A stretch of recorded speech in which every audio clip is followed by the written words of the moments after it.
9월 1일 금요일 황양수의 뉴스 브리핑 시작하겠습니다. 먼저 시청자 여러분들께 죄송한 말씀을 드리겠습니다. 지난 한 이틀간 음향 문제가 좋지 않았습니다.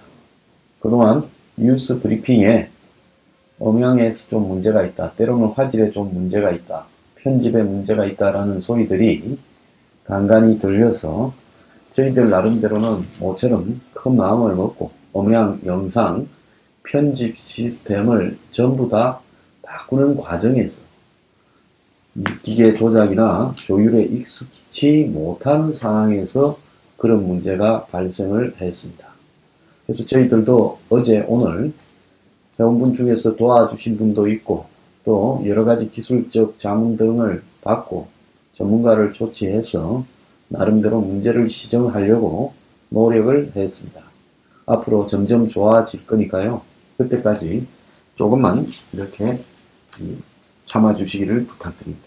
자, 9월달로 이 날짜가 바뀌었는데요. 지금 한반도의 북핵 미사일 상황은 점점 점입 가경으로 가고 있습니다. 한국의 국방장관은 미국에 가서 매티스 장관과 만나서 전술 핵무기와 핵 잠수함을 슬쩍 거론했습니다.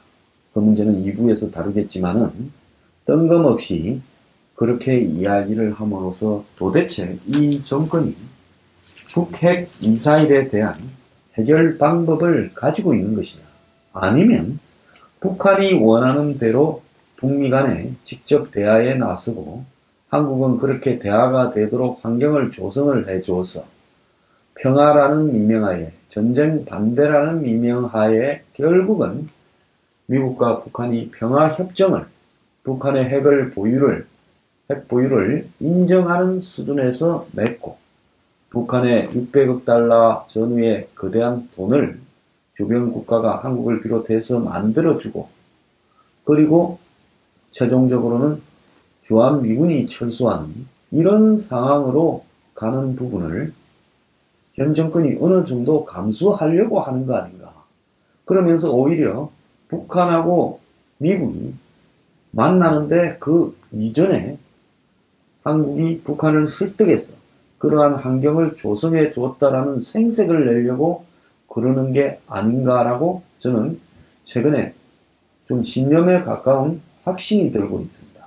그러지 않다면 현 정권은 북한 핵미사일을 어떻게 극복할 것인가. 저것이 노리는 가장 최종적인 귀착점은 미국과 전쟁이 아니라, 북한은 미국하고 전쟁하지 않습니다. 미국도 북한하고 전쟁하지 않습니다.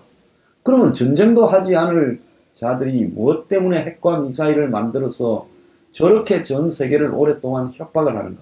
지금 김정은이 들어서서 59번째를 쌓았습니다. 저는 이유가 있지 않겠습니까? 저기 들어간 돈은요, 현재 북한의 국력으로는 감당이 불가한 돈을 들이고 있습니다. 어디 저기만 들어갑니까? 핵 실험과 개발에도 어마어마한 돈이 들어갈 겁니다. 그러면 김정은은 한마디로 3대의 명운을 걸고 김씨 다이너스티 왕조의 앞으로 무한 번영을 위해서 여기에 성구수를 던지고 있는 겁니다. 지금 북한의 재래식 무기들 중에는 연료가 없어서, 부속이 없어서 돌아가지 않는 것들도 숱한데도 불구하고 김정은은 지금 핵과 미사일의 모든 것을 걸었습니다. 그 모든 것을 걸고 최종적인 귀착점은 뭐냐? 핵하고 미사일을 가지고 있는 것을 인정받는다. 다만 적절하게 숫자를 통제하고 멀리 날아가는 미사일 부분에 대한 어떤 조정은 받을 수 있다. 그래서 인도나 파키스탄이나 이스라엘 같은 잠재적 핵 보유국으로, 잠재적 핵 보유국이 아니라 묵시적 핵 보유국으로 인정받으면서 그 대가로 국제 간의 이 어떤 조율과 통제, 사실은 통제되지 않는 가짜 통제죠. 거기에 들어간다라는 조건으로 돈을 주변 국가로부터 600억 불 중 뜯어낸다. 그리고 최종적으로는 북미 평화협정, 불가침협정을 맺고 이 정전 상태를 종전 상태로 바꾸면서 미국하고 북한하고의 적대적 관계를 청산한다. 그러면서 한반도에 있는 유엔 사령부, 한미연합사, 주한미군은 해체되고 돌아간다. 이것이 북한이 원하는 최종적인 목표입니다. 그러면 주한미군이 빠진 채 중국의 영향력이 강화된 한국에 있어서는, 그리고 핵을 북한이 가지고 있고 그걸 우리는 이고 살면서 북한의 주기적으로 상납과 조공을 받아야 되는 이런 상황에서 결국은 한국은 오래 버티지 못하고요. 중국이 원하는 한반도의 어떤 친중 연방 체제로 귀착되어 갈 가능성이 크고요. 북한은 중국 보고 한국은 우리가 관리하겠다, 이런 식으로 하면서 연방제 이런 부분을 통해서 최종적으로 무너져 갈 가능성이 큽니다. 그러면 이 위기에서 북한이 뭘 원하는가? 미국하고 싸움? 미국의 돈? 저는 아니라고 봅니다. 북한은 미국은 빠져달라고 하기 위해서 핵과 미사일을 지금 개발해 오는 겁니다. 그런데 지금 이 와중에서 한국과 미국 간의 관계는 어떻습니까? 아베하고 트럼프하고는 수시로 통화를 하고 수시로 의논을 하는 사이인데, 지금 문재인 대통령과 트럼프 사이는 전화하는 것도 힘들어서 그저께 아베가 트럼프하고 2차 전화 통화를 한 다음에 한국에 연락을 해서 아베하고 문재인 대통령하고 통화를 한 거 아닙니까? 그래서 아베는 1, 2차 통화를 하는데 한국은 통화가 어려우니 트럼프와 통화를 했던 아베가 문 대통령에게 전화를 걸어서 뭔 이야기를 했겠습니까? 트럼프하고 아베하고 통화하면서 한국의 문은 어떠냐? 그건 뭐 나는 별로 이야기하고 싶지 않다, 이랬을 수도 있겠죠. 그러니까 그러면 내가 우리 둘이 이야기한 것 중에서 중요한 이야기는 전달하겠다, 그렇게 해서 아베가 문 대통령한테 전화를 걸어오지 않았습니까? 트럼프하고 전화가 안 되면 아베한테라도 우리가 먼저 전화를 걸어서, 그래, 아니 우리하고는 전화를 잘 안 하려 그러던데 지금 트럼프가 통화를 했는데 당신하고 뭐라 하더냐, 지금 미국은 뭐 어쩌려고 그러고 일본은 어쩌려고 그러냐, 이런 이야기들을 먼저 할 수 있어야 되는데요. 우리는 이 상황에서 궁극적으로 북이 노리는 것은 남한인데, 어떻게 남한의 정권을 잡은 대통령이나 고위 관료나 책임자들은 남의 일 보듯이 하면서 우리를 빼고 전개되고 있는 모든 상황을 그냥 지켜만 보고 있는 것이지 지극히 우려스러운 상황이 아닐 수 없습니다. 오늘 한 신문에 보면 24년 전에 제네바, 그때 북한이 1차 핵 위기를 조성을 했죠. 영변의 원자로를 가동하고 있으면서 클린턴 정부 때 이 부분에 대해서 북한이 IAEA의 사찰을 받아들이지 않으면 영변의 핵시설을 폭격하겠다, 이럴 때였습니다. 그러니까 24년 전이니까 1993년이죠. 그때 제네바에서 미국의 갈루치 차관보와 북한의 강석주 부부장이 이렇게 회담을 하고 있었는데, 그때 한국은 북한하고 미국이 무슨 소리를 하는지 알 방법이 없었어요. 한국 기자들이 취재할 방법도 없었고, 그래서 미국이 북한하고 회담 끝난 다음에 한국을 불러서 설명해 주면 한국 관리한테서 기자가 일부를 듣는 이런 방식으로 되어갔다는 겁니다. 그러니까 한반도의 핵 문제에서 우리는 완전히 3자가 되어서 한국 정부조차도 미국 정부의 관료에 의해서 설명을 듣는, 그래서 기자들은 그 설명을 또 취재하는 이런 부분인데요. 그 기자가 하나 예를 들었습니다. 60년대에 각 나라들이 전부 핵실험을 했습니다. 미국, 러시아, 소련에 이어 다른 나라들도 이렇게 핵에 대해서 관심을 가지니까 미국은 유럽에 핵을 배치를 하면서 그걸 자기들이 다 관리하는 방향으로 했습니다. 그때 유럽에는 나토라는 어떤 조약하에서 미군이 유럽의 서방군들과 같이 소련에 대항하는 시스템이었죠. 그런데 프랑스가 사하라 사막에서 핵실험을 하고 그리고 나토를 탈퇴를 했습니다. 미국의 해구산에서 안전하게 있지 왜 프랑스가 탈퇴를 하느냐고 하니까 프랑스 드골이 그래야 우리도 군축 회담에 불러줄 거 아니냐라고 했다는 겁니다. 결국 프랑스는 나중에 한 20년, 30년이 지나서 나토에 복귀를 했죠. 자, 지금 이 트럼프가 김정은에 대해서 분노한다, 존경한다, 스마트하다, 어쩌다 매일마다 바뀌고 있습니다. 유엔에는 뭐 안보리 의장 성명을 채택하니 많이 하지만은 지금 트럼프는 자기 발등에 불이 떨어져서 북한 문제는 자기 발등에 떨어진 불 끄는데 어떻게 이용할까 하는 부분이고, 유엔은 아무런 강제적인 수단 없이 북한에 대해서 그냥 성명이나 발표하고 있고, 그 유엔 제재로 북한의 비핵화가 될 거라고 믿는 사람은 단 한 명도 없을 겁니다. 자, 지금 북한이 핵을 만들게 되고, 이번에 북한이 일본을 넘어가는 ICBM을 쐈습니다. 그러면 일본이 앞으로 어떻게 하겠습니까?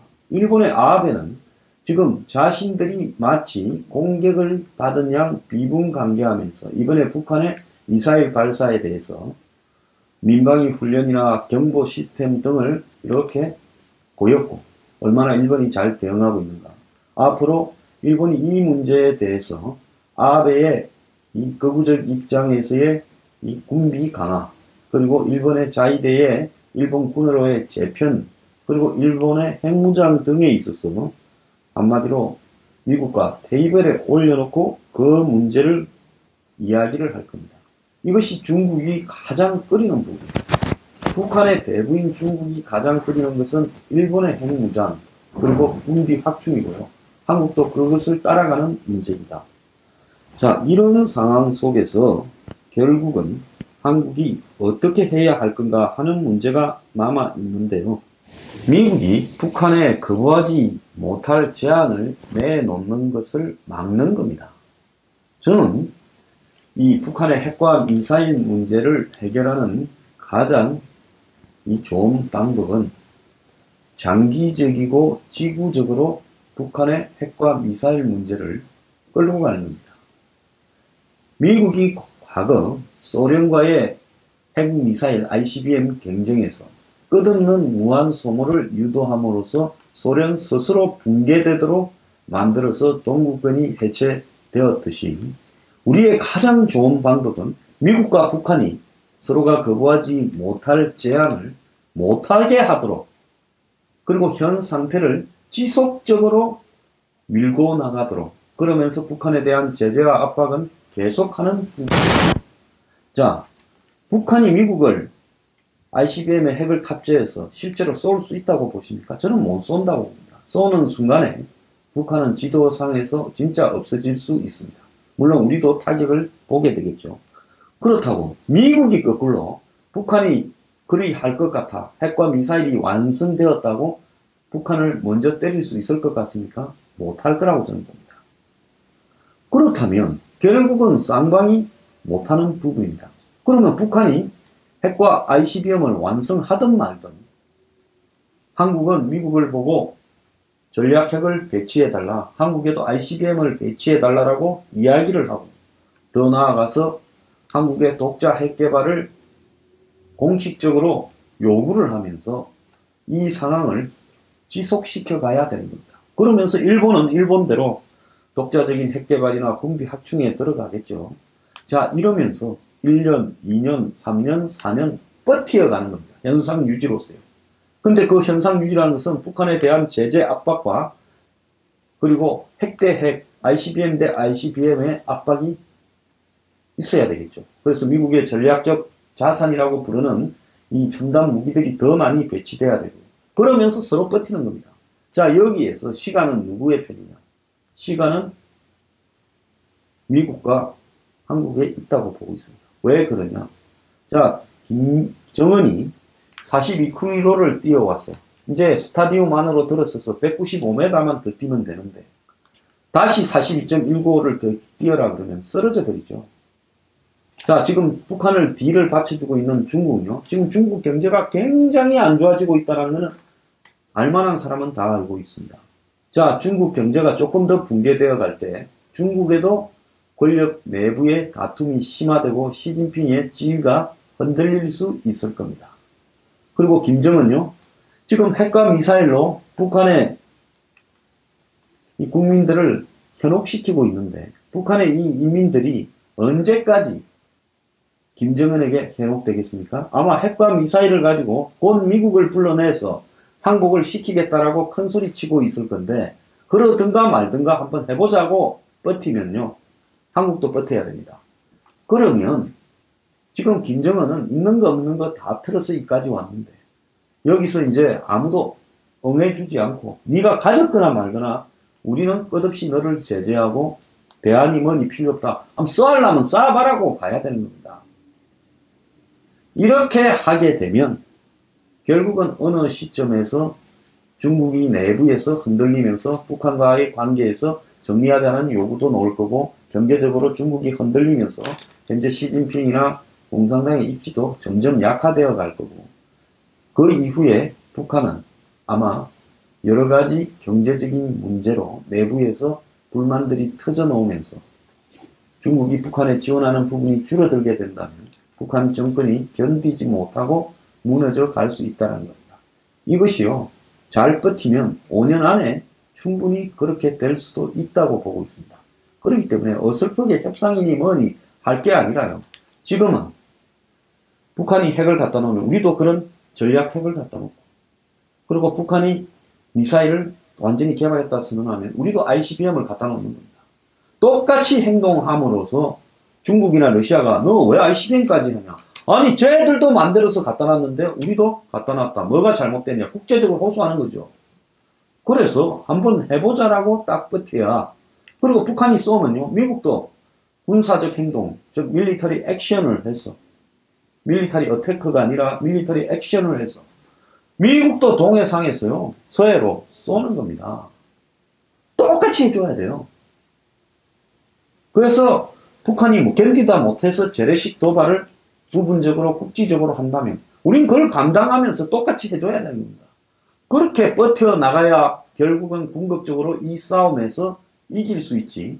이 싸움을 빨리 협상으로 어떻게 마무리 지으려든가 그렇게 해서 이 싸움을 마무리 지어서 정치적 업적으로 하려든가 트럼프나 문재인 대통령이요. 그러려다가는 김정은 중국한테 말려들어서 한마디로 이 회복할 수 없는 데미지를 입게 되면서 아마 궁극적으로 우리가 파멸에 이르게 될 거라는 겁니다. 그래서요, 장기적으로 지구전을 이렇게 강대강으로 맞서면서 중국과 북한이 스스로 흔들려서 무너질 때까지 버티는 것이 가장 좋은 방법이라고 생각합니다.